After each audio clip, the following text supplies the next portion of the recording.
Welcome to Zarnia for games and Golem I'm John. I'm Adhil. And we're bored to be wild. We're not actually golems, despite what you may have just seen. That was all camera trickery and special effects. Well, we were engaged in all that chicanery because we are covering a game called Golem.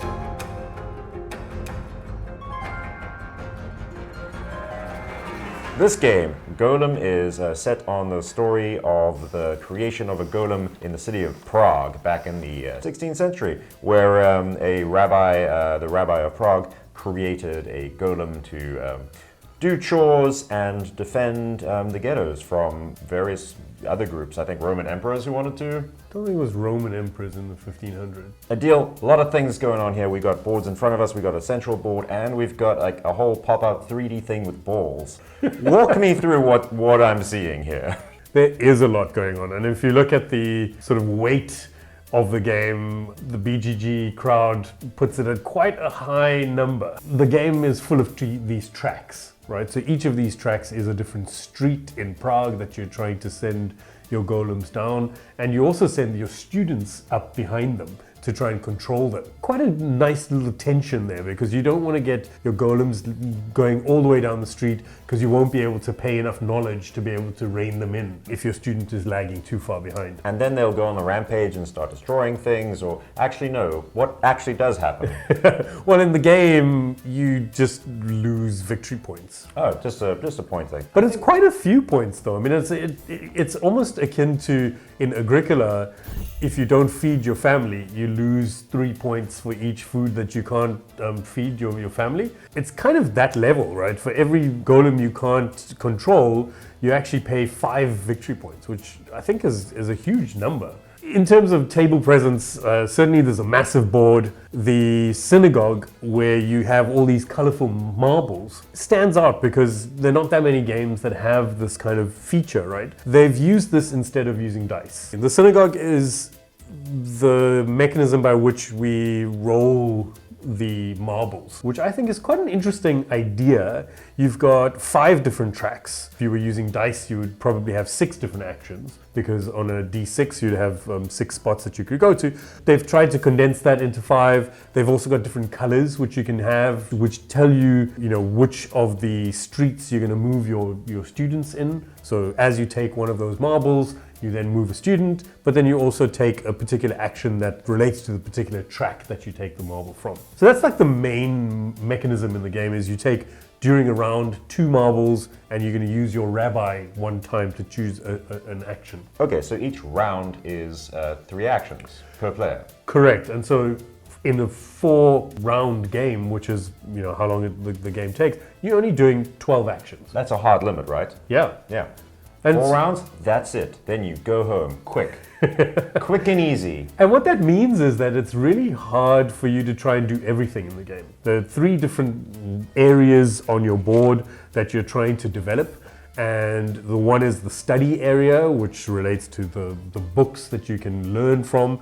There's another area which relates to building your golems and upgrading them. And then you also have a kind of an artifact or alchemy kind of space where there are gold bars and coins and that kind of thing. Okay, so we've got the 3 areas of our board: gold, clay, and knowledge. And they also relate to the 3 major tracks on this board that we're moving up and down. Correct. Okay, let's break down like just one of these tracks a little bit and look at the clay track. Why are we gathering clay?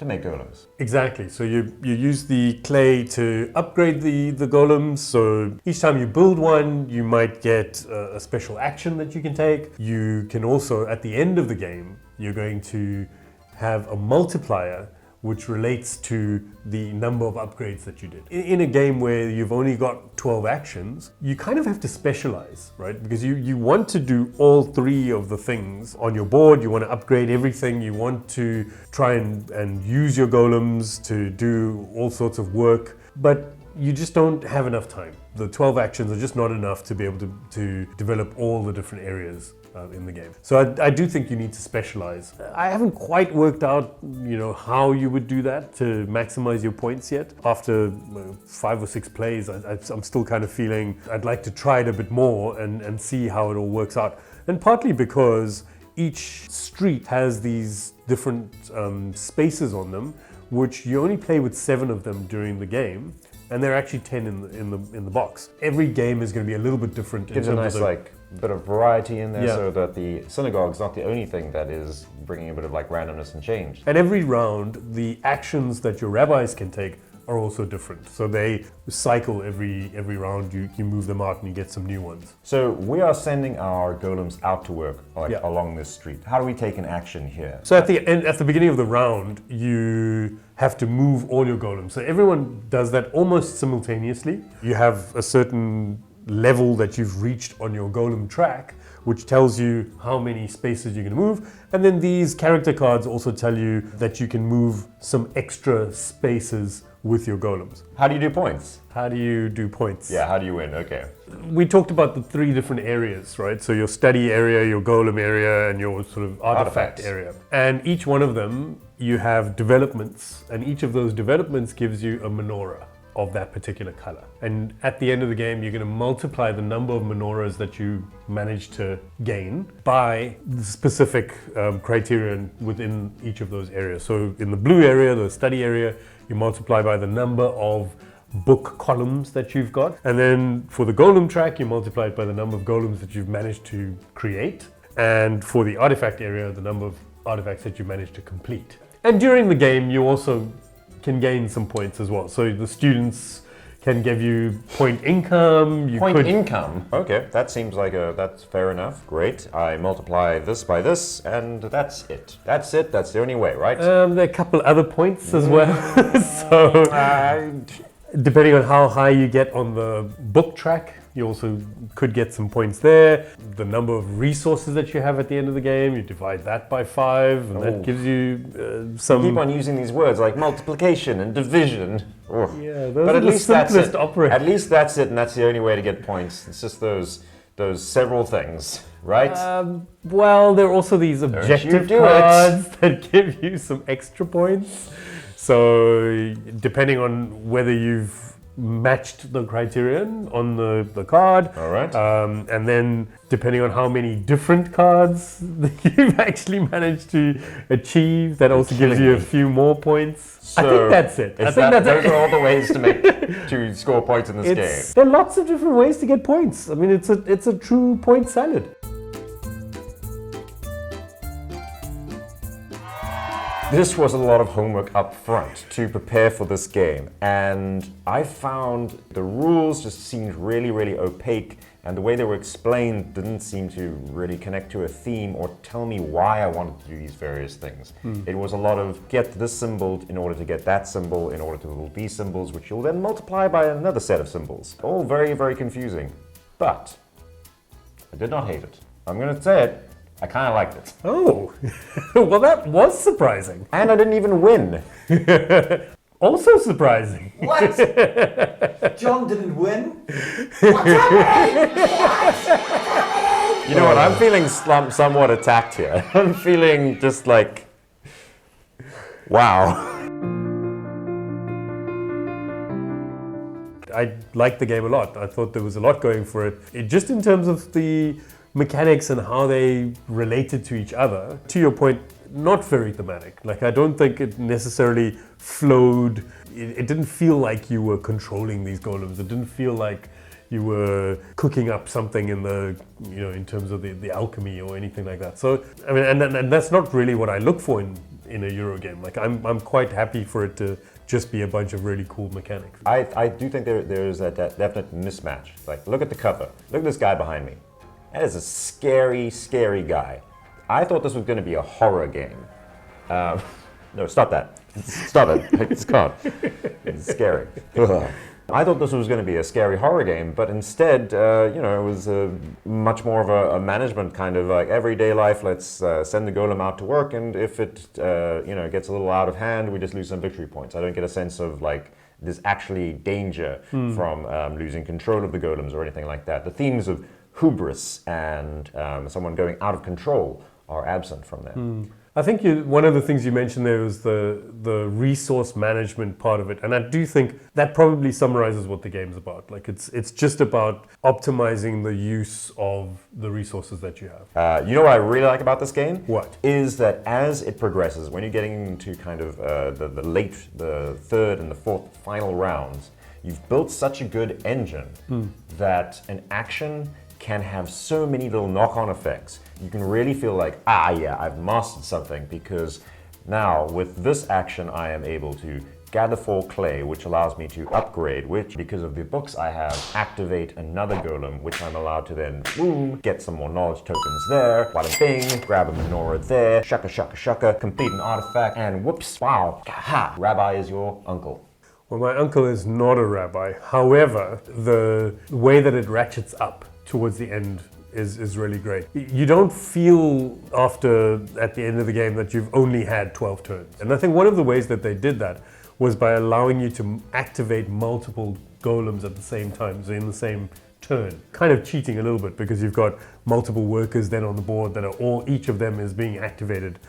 So you can activate up to 4 of your golems. One of the other games that they've made was a game called Newton, which uses something similar to the book track that they use, where each time you activate a book or buy a new book and put it into a column, you then activate everything in the column.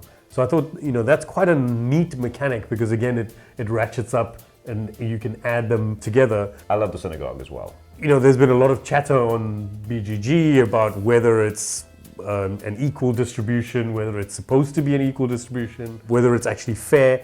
And I've found that you can manipulate it quite a lot. So, especially if you roll it by hand, you can sort of throw them towards certain of the columns, which didn't quite sit well with me. And I thought that it needed to be a little bit more random. And also, like, who are you playing with, that this is like such a concern? Like, aren't you just playing with nice people who aren't going to try and manipulate the outcomes, and they're going to be as fair as possible? I don't necessarily think that people were doing it on purpose. You generally play with me, and I don't know why you're kind of like implying that I would cheat at a game I didn't even win. And I genuinely am not thinking that people would be cheating necessarily. I'm just thinking...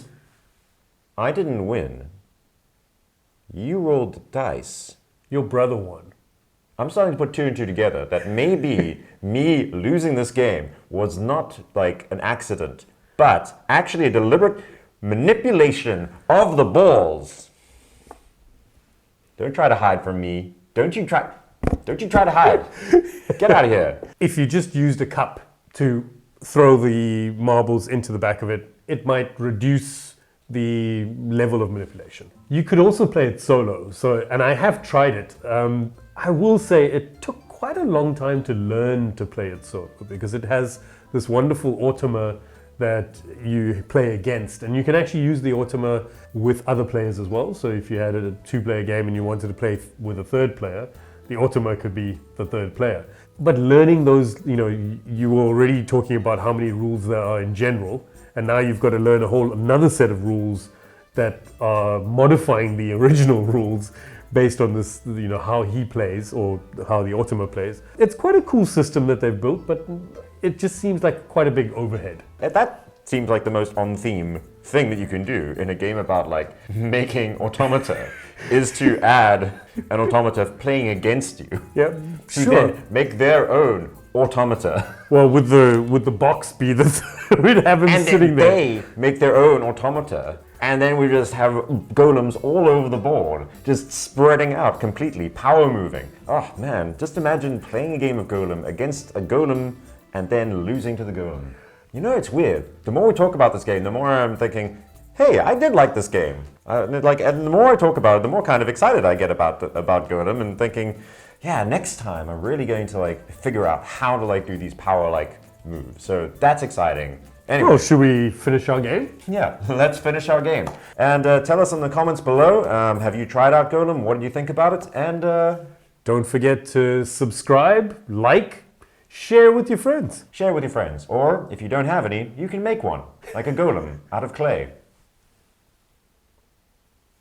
Don't do it. Don't you... This has been Zarnia for Games and Golemry.